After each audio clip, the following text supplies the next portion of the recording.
Israel Iran ಯುದ್ಧದ ಕಾವಿಗೆ ಇಲ್ಲಿಯ ವಿರೋಧ ಪಕ್ಷದವರು ರಸ್ತೆಯಲ್ಲಿ ಸೌದೆ ಒಲೆ ಹಚ್ಚಿ ಟೀ ಮಾಡಿಕೊಂಡು ಕುಳಿತಿದ್ದಾರೆ. ಕೇಂದ್ರ ಸರ್ಕಾರ ಹಾಗೂ ಪ್ರಧಾನಮಂತ್ರಿಗಳ ವಿರುದ್ಧ ಘೋಷಣೆಗಳನ್ನು ಕೂಗ್ತಾ ಬೀದಿಗಿಳಿದು ಪ್ರತಿಭಟಿಸುತ್ತಿದ್ದಾರೆ. ನಮ್ಮ ದೇಶಕ್ಕೆ ತೈಲೋತ್ಪನ್ನಗಳು ವಿದೇಶಗಳಿಂದಲೇ ಇಂದಿಗೂ ಪೂರೈಕೆ ಆಗಬೇಕು ಅನ್ನೋದು ಇವರಿಗೆ ತಿಳಿಯದ ವಿಷಯ ಏನಲ್ಲ. ಭಾರತ ಇಂದಿಗೂ ತೈಲೋತ್ಪನ್ನ ಕ್ಷೇತ್ರದಲ್ಲಿ ಸ್ವಾವಲಂಬಿಯಾಗಿಲ್ಲ. ಈಗ ಕೊಲ್ಲಿ ರಾಷ್ಟ್ರಗಳು ಯುದ್ಧದಿಂದ ದಗದಗಿಸ್ತಿರೋದು ಚಿಕ್ಕ ಮಕ್ಕಳಿಗೂ ತಿಳಿದ ವಿಚಾರ. ಯುದ್ಧದ ತೀವ್ರತೆ ಯುದ್ಧದಲ್ಲಿ ಪಾಲ್ಗೊಂಡ ದೇಶಗಳಷ್ಟೇ ಅಲ್ಲದೆ ನಮಗೆ ಯುದ್ಧ ಬೇಡ, ಬುದ್ಧ ಬೇಕು ಅಂತ ತಟಸ್ಥವಾಗಿ ಉಳಿದಿರೋ ದೇಶಗಳನ್ನು ಸಹ ಬಿಟ್ಟಿಲ್ಲ. ಹೀಗಾಗಿ ತೈಲವನ್ನು ಉತ್ಪಾದಿಸುವ ದೇಶಗಳೇ ಯುದ್ಧದ ಹೊಡೆತಕ್ಕೆ ತತ್ತರಿಸ್ತಿವೆ. ಅರಬ್ ದೇಶಗಳಲ್ಲಿನ ಕೆಲವು ಪ್ರಮುಖ ತೈಲ ಸಂಸ್ಕರಣಾ ಘಟಕಗಳು ದಾಳಿಯಲ್ಲಿ ಧ್ವಂಸ ಆಗಿವೆ. ಹೀಗಾಗಿ ರಫ್ತು ಮಾಡೋದು ಪಕ್ಕಕ್ಕಿರಲಿ, ಅವರ ಬಳಕೆಗೂ ಪೆಟ್ರೋಲಿಯಂ ಉತ್ಪನ್ನಗಳು ಸಿಗೋದು ಕಷ್ಟ ಆಗಿದೆ. ಇಂಥ ಸಂದರ್ಭದಲ್ಲಿ ಕಚ್ಚಾ ತೈಲವನ್ನು ದೊಡ್ಡ ಪ್ರಮಾಣದಲ್ಲಿ ಆಮದು ಮಾಡಿಕೊಳ್ಳೋ ಭಾರತದಂತಹ ದೇಶಗಳ ಪರಿಸ್ಥಿತಿ ಬಿಗಡಾಯಿಸೋದು ಸಹಜ. ಇಂತಹ ಪರಿಸ್ಥಿತಿಯಲ್ಲಿ LPG, ಪೆಟ್ರೋಲ್, ಡೀಸೆಲ್ ಸೇರಿದಂತೆ ಎಲ್ಲ ರೀತಿಯ ತೈಲೋತ್ಪನ್ನಗಳಿಗೆ ದೇಶದಲ್ಲಿ ಅಭಾವ ಆಗೋದು ಸಾಮಾನ್ಯ. ಇಷ್ಟೆಲ್ಲ ತೊಂದರೆಗಳು ಎದುರಾದಾಗಲೂ ಕೇಂದ್ರ ಸರ್ಕಾರದ ಮುಂದಾಲೋಚನೆ ಮತ್ತು ಕೈಗೊಂಡಿರೋ ಕೆಲವು ರಾಜತಾಂತ್ರಿಕ ನಿಲುವುಗಳ ಕಾರಣದಿಂದ ಇತರೆ ಕೆಲವು ದೇಶಗಳಿಗೆ ಹೋಲಿಸಿದರೆ ಇದರ ಬಿಸಿ ಅಷ್ಟಾಗಿ ಭಾರತಕ್ಕೆ ಮುಟ್ಟಿಲ್ಲ. ಒಂದರ್ಥದಲ್ಲಿ ಭಾರತೀಯರಾದ ನಾವು ಸಾಕಷ್ಟು ಸುರಕ್ಷಿತರಾಗಿದ್ದೇವೆ.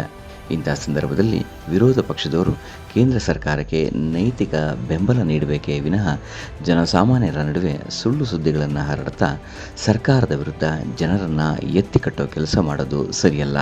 ಇಂದಿನ ತೈಲೋತ್ಪನ್ನಗಳ ಅಭಾವದ ಎಲ್ಲ ಸಮಸ್ಯೆಗಳಿಗೆ ಪ್ರಮುಖ ಕಾರಣ ಇರಾನ್ ಸಮುದ್ರ ಮಾರ್ಗದ ಮೂಲಕ ತೈಲ ಸಾಗಾಟಕ್ಕೆ ಅಡಚಣೆಯನ್ನು ಉಂಟು ಮಾಡುತ್ತಿರೋದು ಎಲ್ಲರಿಗೂ ತಿಳಿದ ವಿಚಾರ.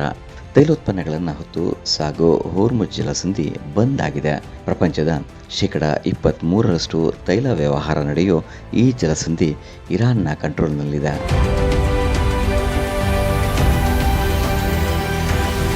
ಇರಾನ್ನ ಈ ಧೋರಣೆಯಿಂದ ಹಲವು ದೇಶಗಳ ಆರ್ಥಿಕ ಸ್ಥಿತಿ ಪಾತಾಳ ಮುಟ್ಟಿದೆ. ಭಾರತವೂ ಸೇರಿದಂತೆ ವಿಶ್ವದೆಲ್ಲೆಡೆ ಗ್ಯಾಸ್, ಪೆಟ್ರೋಲ್, ಡೀಸೆಲ್ ಮತ್ತು ಎಲ್ಲ ಪೆಟ್ರೋಲಿಯಂ ಉತ್ಪನ್ನಗಳಿಗೆ ಹಾಹಾಕಾರ ಉಂಟಾಗಿದೆ. ಹೀಗೆ ಭಾರತದ ಇಂಧನ ಭವಿಷ್ಯದ ಬಗ್ಗೆ ಚರ್ಚೆ ನಡೆಯುವಾಗ ಬಹುಶಃ ನಮ್ಮ ದೃಷ್ಟಿ LPG, ನೈಸರ್ಗಿಕ ಅನಿಲ ಅಥವಾ ಜಾಗತಿಕ ಇಂಧನ ಮಾರುಕಟ್ಟೆಯತ್ತ ಹೋಗುತ್ತೆ. ಇದರ ಬದಲಿಗೆ ಸ್ವದೇಶಿ ಚಳುವಳಿಯ ಹರಿಕಾರರಾದ ರಾಜೀವ್ ದೀಕ್ಷಿತ್ ಹೇಳಿದ ಸ್ವಾವಲಂಬಿ ಗ್ರಾಮೀಣ ವ್ಯವಸ್ಥೆಯತ್ತ ಯಾರ ಕಣ್ಣು ಹೊರಳೋದೇ ಇಲ್ಲ. ಗ್ರಾಮಗಳು ತಮ್ಮ ಅಗತ್ಯಗಳನ್ನು ತಮ್ಮಲ್ಲೇ ದೊರೆಯೋ ಸಂಪನ್ಮೂಲಗಳಿಂದ ಪೂರೈಸಿಕೊಳ್ಳುವ ಮೂಲಕ ತಮ್ಮ ಗ್ರಾಮಗಳನ್ನಷ್ಟೇ ಅಲ್ಲದೆ ದೇಶವನ್ನು ಸ್ವಾವಲಂಬಿಯನ್ನಾಗಿಸೋ ನಿಟ್ಟಿನಲ್ಲಿ ಯಾರು ಯೋಚಿಸೋದೇ ಇಲ್ಲ. ಇಂಧನ ಕ್ಷೇತ್ರದಲ್ಲಿಯೂ ಇದೇ ತತ್ವ ಅನ್ವಯಿಸುತ್ತೆ. ತೀರಾ ಇತ್ತೀಚಿನವರೆಗೂ ಭಾರತದ ಗ್ರಾಮೀಣ ಜೀವನದಲ್ಲಿ ಬೆರಣಿ, ಮರದ ಇಂಧನ, ಕೃಷಿ ಅವಶೇಷಗಳು, ತೆಂಗಿನ ಚಿಪ್ಪುಗಳು ಮತ್ತು ಬಯೋಗ್ಯಾಸ್ ಘಟಕಗಳು ಸಾಮಾನ್ಯವಾಗಿದ್ವು. ಇದು ಕೇವಲ ಅಡುಗೆಗಾಗಿ ಬಳಸೋ ಇಂಧನವಾಗಿರಲಿಲ್ಲ. ಅದೊಂದು ಸಂಪೂರ್ಣ ಶೂನ್ಯ ಖರ್ಚಿನ ಮತ್ತು ತ್ಯಾಜ್ಯ ನಿರ್ವಹಣೆಯ ಒಂದು ಜೀವನ ಪದ್ಧತಿಯ ಭಾಗವಾಗಿತ್ತು. ಗೋಮಯ ಅಥವಾ ಆಹಾರ ತ್ಯಾಜ್ಯವನ್ನು ಬಯೋಗ್ಯಾಸ್ ಘಟಕದಲ್ಲಿ ಹಾಕಿದರೆ ಮೀಥೇನ್ ಅನಿಲ ಸಿಗ್ತಿತ್ತು. ಈ ಅನಿಲ ಅಡುಗೆಯ ಉರುವಲಾಗಿ ಬಳಕೆಯಾಗ್ತಿತ್ತು. ಉಳಿದ ಸ್ಲರ್ರಿ ಅಥವಾ ತ್ಯಾಜ್ಯ ಉತ್ತಮ ಸಾವಯವ ಗೊಬ್ಬರವಾಗಿ ಕೃಷಿಯಲ್ಲಿ ಪ್ರಮುಖ ಪಾತ್ರವನ್ನು ವಹಿಸುತ್ತಿತ್ತು. ವಿಜ್ಞಾನಿಗಳು ಹೇಳೋ ಪ್ರಕಾರ ಭಾರತದಲ್ಲಿ ಪ್ರತಿ ವರ್ಷ ಸುಮಾರು 450ರಿಂದ 500 ಮಿಲಿಯನ್ ಟನ್ ಬಯೋಮಾಸ್ ಸಂಪನ್ಮೂಲಗಳು ಲಭ್ಯವಿದೆಯಂತೆ. ಕೃಷಿ ಅವಶೇಷಗಳು, ಸಕ್ಕರೆ ಕಬ್ಬಿನ ಗ್ಯಾಸ್, ಅಕ್ಕಿ ಹುಲ್ಲು, ತೆಂಗಿನ ಚಿಪ್ಪು, ಪಶು ಮಲಮೂತ್ರ ಸೇರಿದಂತೆ ದೊರೆಯೋ ಎಲ್ಲ ರೀತಿಯ ಸಂಪನ್ಮೂಲಗಳನ್ನು ಸರಿಯಾಗಿ ಬಳಸಿಕೊಂಡಿದ್ದೇ ಆದರೆ ಗ್ರಾಮೀಣ ಭಾರತದಲ್ಲಿ ದೊಡ್ಡ ಮಟ್ಟದ ಇಂಧನ ಸ್ವಾವಲಂಬನೆ ಸಾಧ್ಯವಂತೆ. ನಿರಂತರ ನಡೀತಿರೋ ಗೋವುಗಳ ಹತ್ಯೆಯ ನಂತರವೂ ದೇಶದಲ್ಲಿ ದೊರೆಯೋ ಗೋ ಸಂಪತ್ತಿನಿಂದಲೇ ಅನಿಲ ಕ್ಷೇತ್ರದಲ್ಲಿ ಸ್ವಾವಲಂಬನೆ ಸಾಧ್ಯವಿರೋದು ಅಂಕಿ ಅಂಶಗಳಿಂದ ದೃಢಪಡುತ್ತೆ. ಸಗಣಿ ಗೊಬ್ಬರದಿಂದ ಉತ್ಪತ್ತಿಯಾಗೋ ಗೋಬರ್ ಗ್ಯಾಸನ್ನು ಇಂಧನ ಮತ್ತು ಬೆಳಕಿಗೆ ಪರ್ಯಾಯವಾಗಿ ಬಳಸೋದರೊಂದಿಗೆ ಪರಿಸರವನ್ನು ಕಾಪಾಡಬಹುದಾಗಿದೆ. ಒಂದು ಸಮೀಕ್ಷೆಯ ಪ್ರಕಾರ ಪ್ರತಿಯೊಬ್ಬ ವ್ಯಕ್ತಿಗೆ ಸರಾಸರಿ 8 ಘನ ಫೂಟ್ ಬಯೋಗ್ಯಾಸ್ ಒಂದು ದಿನದ ಊಟ ತಯಾರಿಸೋಕೆ ಮತ್ತು 3ರಿಂದ 4 ಗಂಟೆ ದೀಪಗಳನ್ನು ಬೆಳಗಿಸೋಕೆ ಬೇಕಾಗುತ್ತೆ. 4ರಿಂದ 5 ಜನ ಇರೋ ಪರಿವಾರಕ್ಕೆ 35 ಘನ ಫುಟ್ ಗ್ಯಾಸ್ನ ಅವಶ್ಯಕತೆ ಇದೆ. ಒಂದು ಹಸು 7ರಿಂದ 8 ಕೆಜಿ ಮತ್ತು ಒಂದು ಜೋಡಿ ಎತ್ತು 12ರಿಂದ 15 ಕೆಜಿ ಗೊಬ್ಬರವನ್ನು ಪ್ರತಿದಿನ ಕೊಡುತ್ತೆ. 35 ಘನ ಫುಟ್ ಗ್ಯಾಸ್ ತಯಾರಿಸೋಕೆ 25 ಕೆಜಿಯಷ್ಟು ಗೊಬ್ಬರ ಬೇಕಾಗುತ್ತೆ. ಈ ರೀತಿ 4ರಿಂದ 5 ಜನ ಇರೋ ಪರಿವಾರಕ್ಕೆ ಒಂದು ಹಸು ಅಥವಾ 2 ಎತ್ತುಗಳು ಅಡುಗೆ ಅನಿಲ ಮತ್ತು ಬೆಳಕಿನ ಅಭಾವವನ್ನು ನೀಗಿಸ್ತವೆ. ತಾಜಾ ಗೋಮಯವನ್ನು ಅಡಿಗೆ ಅನಿಲ ಉತ್ಪಾದಕ ಘಟಕದಲ್ಲಿ ದ್ರಾವಣ ಮಾಡಿ ಹಾಕಿದಾಗ ಗೋಮಯದಲ್ಲಿ ಸೂಕ್ಷ್ಮ ಜೀವಾಣುಗಳು ಅನಿಲ ಉತ್ಪಾದನೆಯನ್ನು ಮಾಡುತ್ತವೆ. ಹೇಳಬೇಕೆಂದರೆ ಸಗಣಿಯಿಂದ ಉತ್ಪತ್ತಿಯಾಗೋ ಈ ಅನಿಲದಿಂದ ಹೆಚ್ಚಿನ ಉಳಿತಾಯ ಆಗುತ್ತೆ. ವಿಪರ್ಯಾಸ ಅಂದರೆ ಬಹುತೇಕ ನಗರವಾಸಿಗಳ ಇಂಧನದ ಮತ್ತು ಅಡಿಗೆ ಅನಿಲದ ಬೇಡಿಕೆಯನ್ನು ಪೂರೈಸೋಕ್ಕೆ ವಿದೇಶಿ ವಿನಿಮಯ ನೀಡಿ ಆಮದು ಮಾಡಿಕೊಳ್ಳಲಾಗ್ತಿದೆ.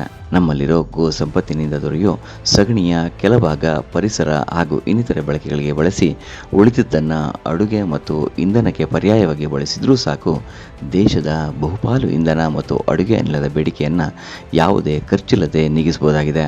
ಇದರಿಂದ ದೇಶದಲ್ಲಿ ಅಡುಗೆ ಮತ್ತು ಇನ್ನಿತರ ಕಾರ್ಯಗಳಿಗೋಸ್ಕರ ಖರ್ಚಾಗ್ತಿರೋ ಬೆಲೆ ಕಟ್ಟಲಾಗದಷ್ಟು ಕಟ್ಟಿಗೆ ಮತ್ತು ಇದ್ದಲಿನ ಬಳಕೆ ಕಡಿಮೆಯಾಗಿ ಅರಣ್ಯ ನಾಶವಾಗುವುದು ತಪ್ಪುತ್ತೆ ಮತ್ತು ಪರಿಸರ ಹಾಳಾಗುವುದು ನಿಲ್ಲುತ್ತೆ.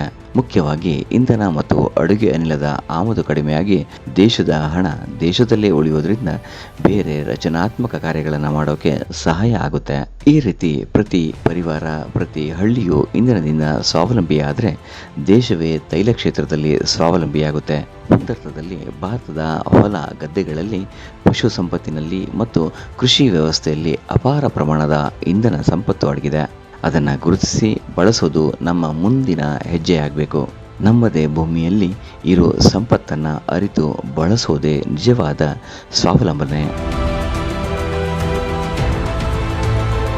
ಮುಂದಿನ ಎಪಿಸೋಡ್ನಲ್ಲಿ ಮತ್ತೊಂದು ಗೋ ಸಂಬಂಧಿ ವಿಚಾರದೊಂದಿಗೆ ನಿಮ್ಮನ್ನು ಭೇಟಿಯಾಗ್ತೀವಿ. ನಮಸ್ಕಾರ.